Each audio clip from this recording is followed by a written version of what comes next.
श्री गणेश तरुण मंडळ भोळे गल्ली येवलूस आपल्या समोर सादर करत आहे एक अद्भुत रहस्यमय काल्पनिक सजीव देखावा शनिवार वाडा.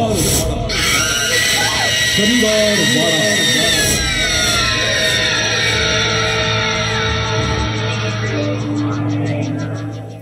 कल्पना जगातल्या अनेक गूढ आणि रहस्यमय गोष्टींवर रिसर्च करणारी एक मुलगी. तिचा विषय थोडा वेगळा होता. हॉन्टेड जागांबद्दल तिला कुतूहल होतं. याच दरम्यान तिनं शनिवार वाड्याबद्दल ऐकलं आणि कल्पना, तुझा महाराष्ट्रातील ऐतिहासिक रहस्यमय स्थळांचा अभ्यास पूर्ण झाला? अगं, तू स्थळांमधील रहस्यमय घटकांचा अभ्यास करून प्रबंध लिहिणार होतीस ना? अरे हो, पूर्ण करतेय मी. थोडासा रिसर्च बाकी आहे. मी असा विचार करत आहे की पुण्याच्या शनिवार वाड्याबद्दल खूप ऐकलंय. तिथंही काही रहस्य आहेत जी आजपर्यंत न पाहिलेली आहेत. महाराष्ट्रातलं ते एक हॉन्टेड प्लेस म्हणून आहे. ते कसं काय? जगात एवढी सगळी हॉन्टेड प्लेसेस आहेत ना. अरे, तिथं आजही अमावस्या पौर्णिमेला कुणाचा तरी किंचाळण्याचा, ओरडण्याचा आवाज येतो. त्यामुळे आजही लोक तेथे संध्याकाळी जायला घाबरतात. अरे यार, अशा गोष्टींवर तुम्ही अजून विश्वास ठेवता? अरे, आपण चालू वर्षी चंद्रयान चंद्रावर उतरवलं आणि तुम्ही अजून डोंगरावर आहात. काय यार. अरे मित्रा, माझा अभ्यास याच न पटणाऱ्या गोष्टींवरती चालू आहे ज्या तुला पटत नाहीत. मला काय वाटतं माहितीये का, लोक फक्त कहाण्या बनवतात. हे हॉन्टेड विंटेड काही नसतं. फुकटची पब्लिसिटी आहे. हे आत्मा वगैरे सगळं झूट आहे, झूट. त्या तुला स्वतःला कल्पना चावला बनायचंय का? The great scientist. हा, कल्पना, एक गोष्ट लक्षात ठेव. कल्पना चावला यानामध्ये सध्या अडकली, तशी तू शनिवार वाड्यात अडकू नकोस. अरे काय माझी तुलना करता, इडियट्स. ती कल्पना महान आहे. मी फक्त माझा प्रबंध पूर्ण करण्यासाठी तिथे जाणार आहे. तुम्हाला त्या वाड्याचा इतिहास माहित असताना तर तुम्ही असे बोललाच नसता. बरं बाई, मग तूच सांग आम्हाला शनिवार वाड्याचा इतिहास. अरे, तो वाडा सन 1730 मध्ये बाजीराव पेशवा यांनी बांधला. असं म्हणतात की तो वाडा फारच अपशकुनी होता. तो बांधल्यानंतर लगेचच काही वर्षातच बाजीराव पेशवा यांना त्यांच्याच मुलाने नानासाहेब यांनी त्यांना दगा देऊन त्यांना त्यांच्या प्रेमिकेपासून दूर केलं व तिला म्हणजेच मस्तानीला त्या वाड्यातच ठार मारलं. त्यामुळे बाजीराव पेशव्यांचे तिच्या विरहानं निधन झाले. म्हणजे बाजीराव पेशव्यांचं त्या वाड्यात भूत आहे की काय? अरे तसे नाही. बाजीराव पेशव्यांचा नातू नारायणराव तो फक्त 17 वर्षाचा होता. राजगादीच्या कारस्थानामुळे आनंदीबाईंनी मारेकऱ्याकडून त्याचा शिरच्छेद केला. हे यातलं डिटेल जाणून घ्यायला आवडेल मला. हे मी पण एक्साइटेड आहे त्या प्लेसला व्हिजिट करण्यासाठी. तू म्हणतेस तर कल्पना, जाऊया आपण त्या प्लेसला भेट द्यायला.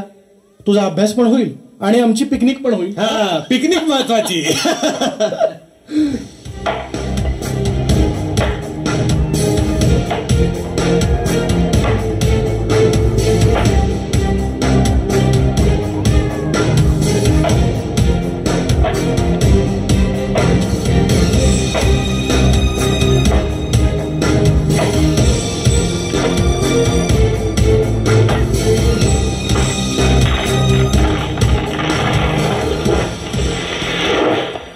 वेलकम वेलकम कल्पना, स्वागत आहे तुमचं आमच्या पुण्यामध्ये.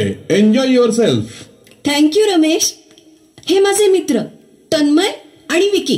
Hello hello hello hello hello hello. बर, आता तुम्ही जाऊन थोडा आराम करा हॉटेलमध्ये. का सरळ वाडा बघायला जायचंय? कारण तुम्ही वाडा बघणार म्हणून रितसर त्यासाठी परवानगी घेतलीये मी. थँक्यू. रमेश, मला हा वाडा ह्या अमावस्येच्या रात्री पाहायचा आहे. त्यासाठी तर आम्ही इथं आलो आहोत. हो ना विकी? हो हो, मला पण पाहायचं आहे. I am so exciting. हा हो, आम्हाला सगळ्यांनाच बघायचं आहे. हे बघा फ्रेंड्स, फक्त दिवसा तिथं शांतता असते, रात्रीच्या तर किंकाळ्या ऐकू येतात. म्हणून तिथले लोक या वाड्यापासून दूर राहणंच पसंत करतात. पण मला काय वाटतं माहितीये का, हा वाडा बघून कुणीही म्हणणार नाही की हा हॉन्टेड वाडा आहे. नाही, आता तो हॉन्टेड आहे का नाही हे तुम्हाला आत गेल्यावरच कळेल. कसं आहे? बरोबर. Okay, enjoy your journey. चला मी निघतो. बेस्ट ऑफ लक कल्पना. बाय बाय बाय दादा.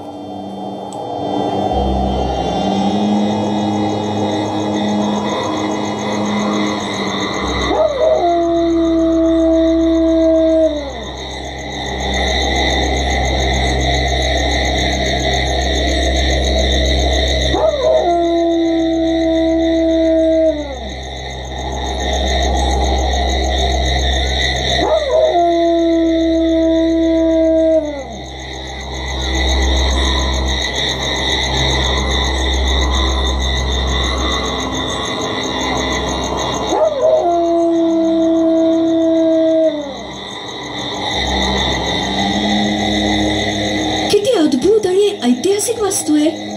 हे प्राचीन कलाकुसरीचा अद्भुत नमुना आहे. I am so glad. हे तन्मय, अरे मला तहान लागली आहे या सॅक मधील कोल्ड्रिंक नाही तर पाणी दे ना. एक मिनिट. हा हे घे.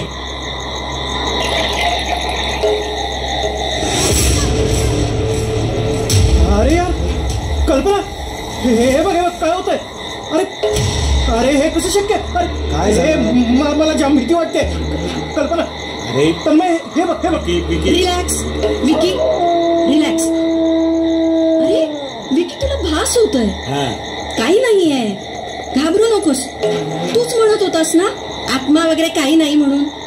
घाबरू नकोस. तन्मय, कल्पना, आय एम सॉरी. मला माफ करा. मला माहिती नव्हतं हे इथं अशा घटना खरोखरच घडतायत. अरे आम्हाला तसं काही जाणवलंच नाहीये. पण मी आणि कल्पना रिलॅक्सच होतो. तुला उगाच भास होतायत विक्या. तू घाबरू नकोस. हे बघ, चिल, रिलॅक्स हो थोडा वेळ. ओके.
फोटोमध्ये कोणते आहे?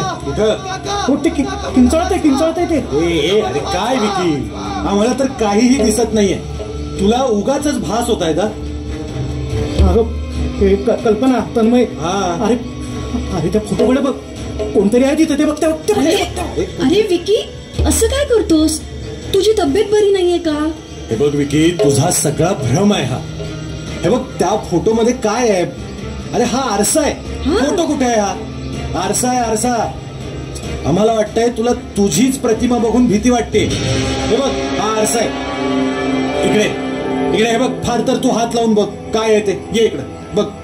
अरे विकी, तूच तर म्हणत होतास की माझा या गोष्टींवर विश्वास नाही म्हणून. आणि आता तूच डरपोक निघालास काय?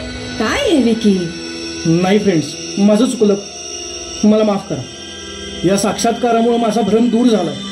चला लवकर इथून, नाहीतर काहीतरी अनर्थ घडेल. कल्पना, तुझ्या प्रबंधासाठी एवढा रिसर्च पुरेसा आहे. ठीक आहे. हे पण आता निघूया का आपण इथून सगळे? हो, निघूया. सगळे तिथून निघाले. कल्पनानं रिसर्च पूर्ण केला, पण अजूनही तिच्या कानात त्या किंकाळ्या अधूनमधून ऐकू येत राहतात. हा भास आहे की या गोष्टींमध्ये तथ्य आहे. हा प्रश्न मात्र अनुत्तरितच राहिलाय.